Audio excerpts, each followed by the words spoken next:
Shalom, meus queridos irmãos, a graça e a paz. Falamos ao vivo de Laje Minas, do Centro de Cultura Bíblica Bereshit, professor Ilmar Sata Merik Eller Kaiser, fundador e diretor desse Centro de Cultura que mantém 3 escolas, Seminário Tabernáculo, Seminário Bereshit e Faculdade Bereshit. Estamos nós aqui na Zona da Mata Mineira, Sul Capixaba, estudando na Bíblia. Temos curso de Teologia, curso básico, 36 matérias, intermediário, 18 matérias e bacharelado livre, com 12 matérias. Quem quiser fazer o curso superior, temos também um polo aqui pela Teologia no Ensino à Distância. Estamos estudando religiões comparadas a 3. Já estudamos o mormonismo e agora estamos no Espiritismo. Na aula passada falamos sobre o fundador do Espiritismo, o codificador, o Hipólito Leon Denisar Rivail, chamado de Allan Kardec. Hoje falaremos sobre as crenças principais do Espiritismo. Depois teremos uma aula de doutrinas do Espiritismo. Lembrando que o Espiritismo foi codificado por Hipólito Leon Denisar Rivail, chamado de Allan Kardec, que criou o termo Espiritismo em 1857 e o definiu como doutrina fundada sobre as existências, manifestações e o ensino dos espíritos. Existe no Brasil a Federação Espírita Brasileira. O país que mais tem adeptos do Espiritismo é o Brasil. De acordo com o Conselho Espírita Internacional, o Espiritismo está representado em 36 países ao redor do mundo, onde mais difundido é aqui no Brasil, com quase 4 milhões de adeptos, segundo o IBGE, e com mais de 30 milhões de simpatizantes, de acordo com a Federação Espírita Brasileira.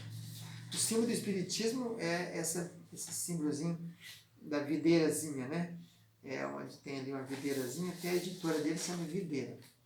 Vamos então às principais crenças, né, do Espiritismo.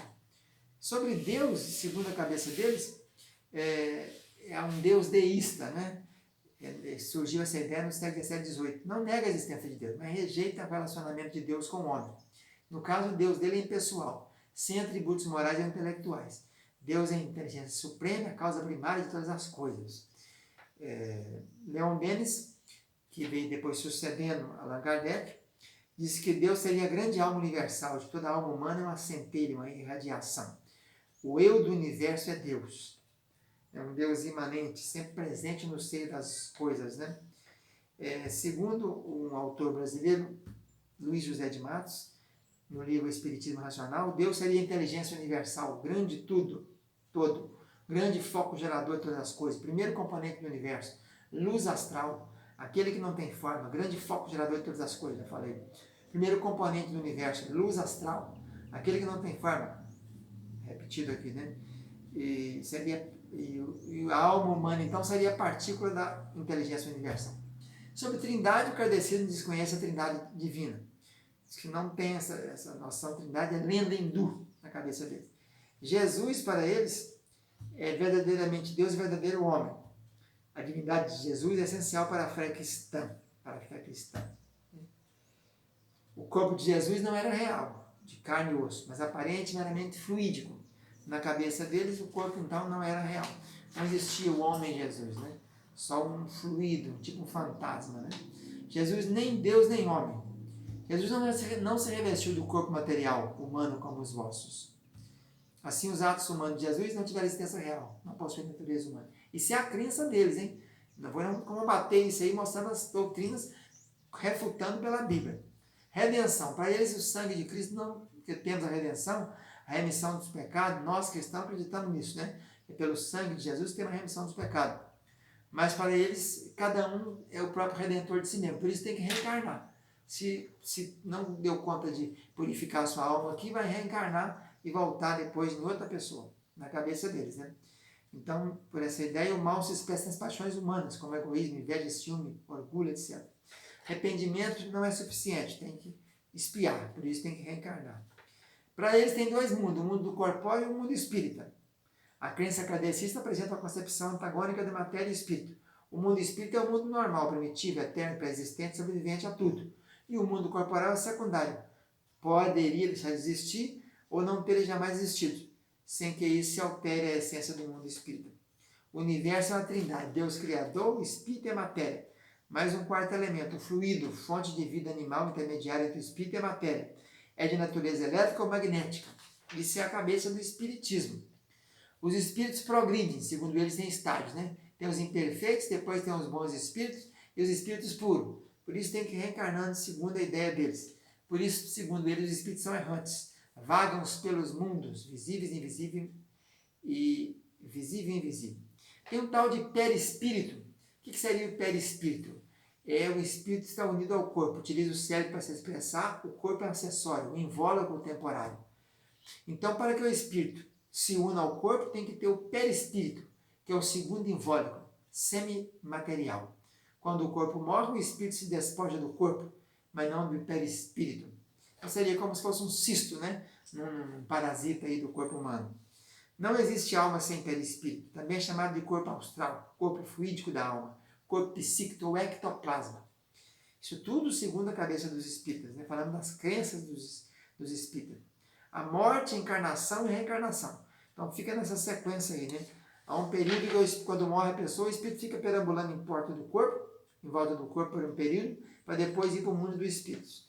Não tem sexo e passa de um para o outro.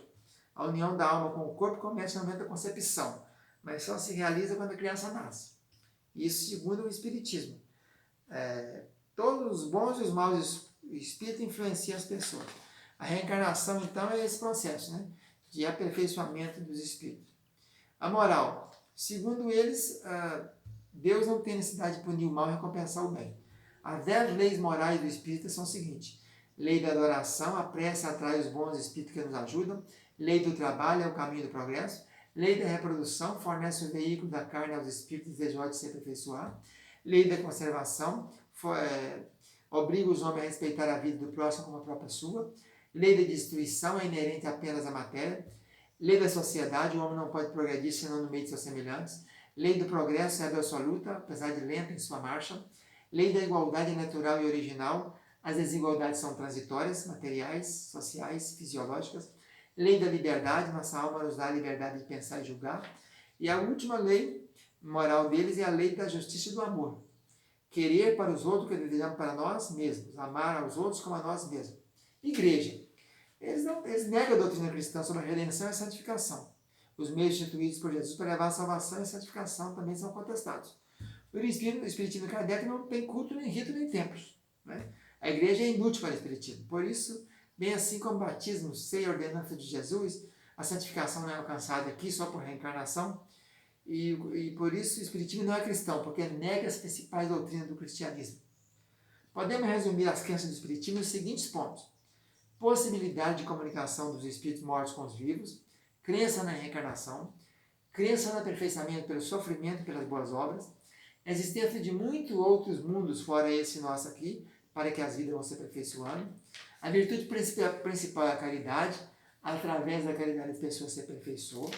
Deus, embora existente é por mais muito longínquo e se perde na distância imensurável de um ponto espiritual que mal podemos vislumbrar.